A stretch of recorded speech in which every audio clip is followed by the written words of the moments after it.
A vantagem da equipe Red Bull nesse GP da Bélgica de Fórmula 1 foi clara. Foi ridículo ali ver Max Verstappen tão à frente da Ferrari e Mercedes como aconteceu. Ridículo para a equipe alemã e também para a equipe italiana, que tomaram um pau para a austríaca de certa forma. Entretanto, aparentemente nesse próximo GP, o GP da Holanda de Fórmula 1, pode ser sim que Ferrari e Mercedes estejam mais próximas da equipe austríaca. E eu tenho pontos importantes para falar nesse vídeo, inclusive vindo da boca do próprio piloto mexicano da RBR. No fim das contas, ele mesmo já disse, tem chance de acabar perdendo essa corrida por conta de diversas questões aí desse GP de Zandvoort de Fórmula 1. Vamos falar um pouco mais sobre isso agora, na Hora do Piloto.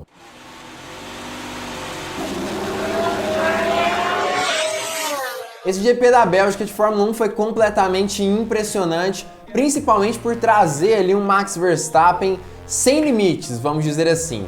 Largando quase da última posição, ou pelo menos do meio para trás do grid, conseguiu escalar o pelotão com facilidade e em menos ali de 10, 20 voltas, conseguiu alcançar a primeira posição do grid da Fórmula 1 lá na Bélgica e se distanciar também do segundo colocado, que por coincidência era justamente o seu companheiro de equipe. A corrida perfeita de Max Verstappen foi na Bélgica e o próprio piloto holandês acabou admitindo que, de certa forma, foi a corrida talvez mais fácil de sua carreira. Ele estava completamente sem limites. Entretanto, nesse próximo GP, o GP da Holanda, dentro da casa dele, ou melhor dizendo, dentro do país onde ele representa, acaba que Sérgio Pérez e outras pessoas de dentro da Red Bull não estão tão otimistas quanto para o GP da Bélgica.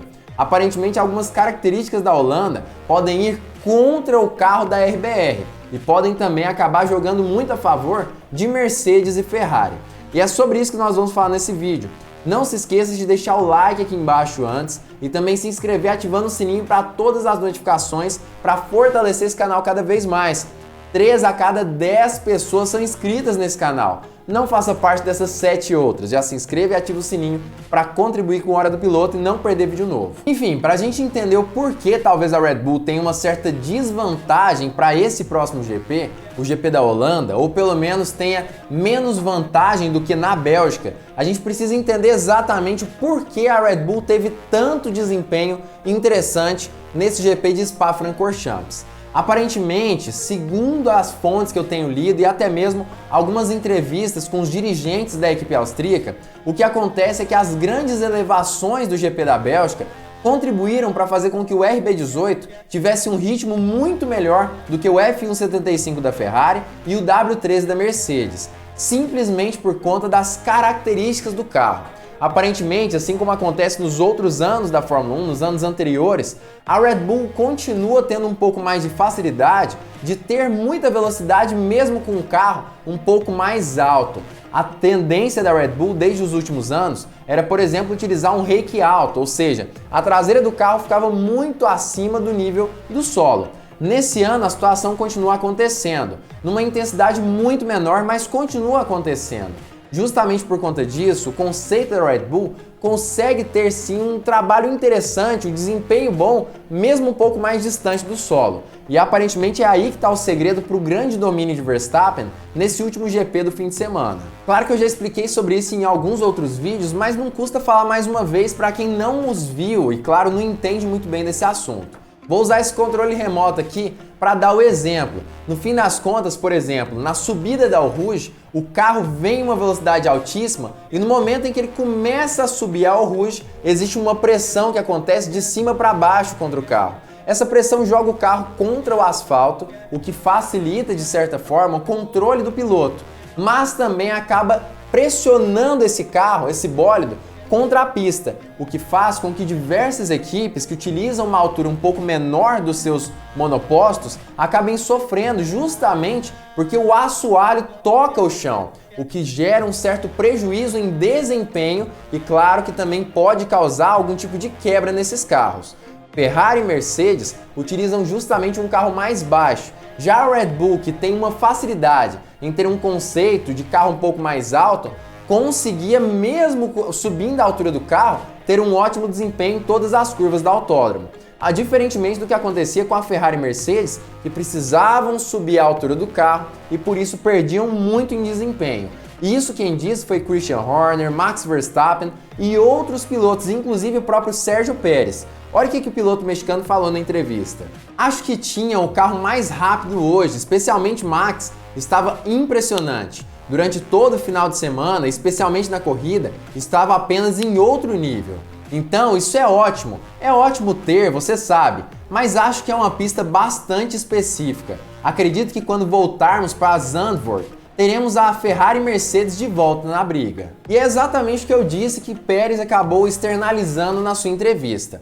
A pista de Spa é extremamente específica e parece que foi o traçado que melhor se encaixou com as características da Red Bull nesse ano. Mas é sempre bom ficar de olho em outras pistas que tenham grandes elevações e grandes forças G verticais. Isso é uma situação que pode favorecer a Red Bull em diversos casos. Em Zandvoort, essa situação raramente acontece. Acredito eu que onde isso mais pode acontecer é justamente na curva inclinada, que talvez acabe tendo ali a implementação do DRS, o que pode fazer com que tanto Ferrari quanto Mercedes e Red Bull tenham menos pressão aerodinâmica naquela curva e, claro, não sofram tanto com a altura dos seus carros. Essa é uma possibilidade. O DRS será testado naquela curva. Não sei exatamente se será implementado, mas se for, pode ser que Ferrari e Mercedes tenham uma vantagem um pouco maior por conta disso e possam utilizar o carro mais baixo, assim como o conceito deles agradece quando isso acontece. De qualquer forma, a Red Bull parece sim não ter a mesma vantagem que ela teve na Bélgica do que ela vai ter agora na Holanda. E claro, se ela conseguir mais uma vez dominar, é bem provável que de qualquer forma o RB18 será dominante em praticamente todos os circuitos no decorrer desse ano de 2022. E para quem não entendeu quando eu falei que Verstappen, na verdade, leva a bandeira da Holanda, é simplesmente porque ele nasceu na Bélgica, sim, no país da Bélgica. Na verdade, ele tem sim dupla nacionalidade, ele é filho de holandês, que é justamente o pai dele, Jos Verstappen, mas ele nasceu na Bélgica, mas ainda assim carrega a bandeira holandesa por onde ele vai, ele representa a Holanda, sempre que ele vence títulos e tudo mais, ele representa a Holanda, por isso que eu falo que ele é o piloto holandês. Isso aqui é só cultura, vamos dizer assim, cultura inútil para que vocês possam saber um pouco mais sobre Max Verstappen. Mas de qualquer forma, a gente percebe que essa pista da Holanda, além de não ter essa característica interessante ali da Bélgica de grandes elevações, também é uma pista que conta com partes extremamente sinuosas e uma reta que não é das maiores no fim das contas. Apesar de ano passado não ter sido das mais interessantes corridas, nem poucas ultrapassagens, né? Não foi muito emocionante, vamos dizer assim. Esse ano as expectativas são que esse GP da Holanda seja extremamente emocionante, com várias ultrapassagens, principalmente por conta dos novos regulamentos ali dos carros da Fórmula 1. Vamos ver o que vai rolar. No fim das contas, se a Red Bull conseguir ser dominante nesse traçado extremamente sinuoso, pode ser sim que no fim das contas ela vença todas as outras corridas desse ano. Até porque, teoricamente pelo menos, Ferrari e Mercedes têm vantagem nesse circuito por ter sim muito mais curvas de média e até mesmo alta velocidade em alguns casos. Vamos ver o que vai rolar. De qualquer forma, já deixa a sua opinião aqui embaixo. O que você acha que vai acontecer nesse fim de semana? Quem deve sair como vencedor no fim das contas? Já comenta aqui embaixo o que você pensa que deve rolar. E além disso, se você gostou desse vídeo, deixa o seu like também, porque isso contribui demais para que esse canal continue crescendo cada vez mais e claro que me incentiva a fazer vídeos cada vez melhores para você.